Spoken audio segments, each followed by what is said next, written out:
Put yourself in the position of an Old Testament saint who was trying to argue persuasively for the existence of God, and doesn't have a revelation to point to.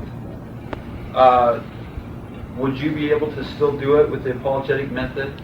How could you say that an Old Testament saint wouldn't have a revelation to point to? You just said he's an Old Testament saint. He has the Old Testament. Okay, a person living in the time before the New Testament was written,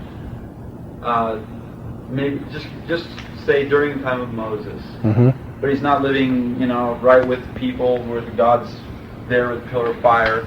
He's in Greece somewhere. The same defense that would be used by the New Testament saint would be used by the Old Testament saint, and the extent of what they are defending as their worldview would change depending on increased revelation. But the same approach to defending it would be there, yes. That isn't to say the New Testament's unnecessary then. What's it to say is, as God gives further revelation, the same apologetic procedure applies.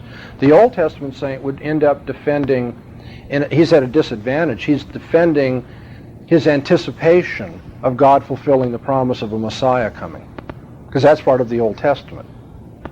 Sure. Okay, so in a sense he's saying God has never broken his word, I trust him, he has promised the following, it's going to come. New Testament saint has more and is in a different situation. Now we're looking back and defending God kept his word and Jesus is the Messiah. Right, but you have no self-revelation of God necessarily to point to, except for God came to this prophet that I know and told him.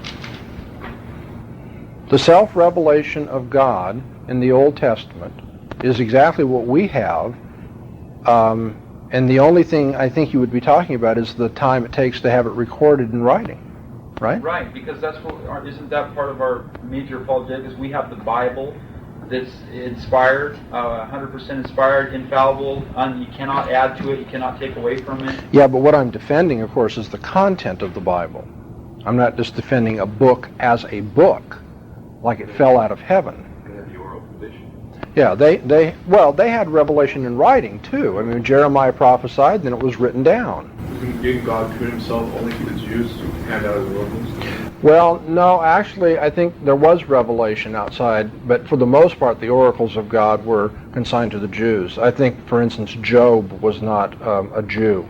That's controversial. Some people would disagree, but I think that's evidence of revelation of God outside of the chosen line.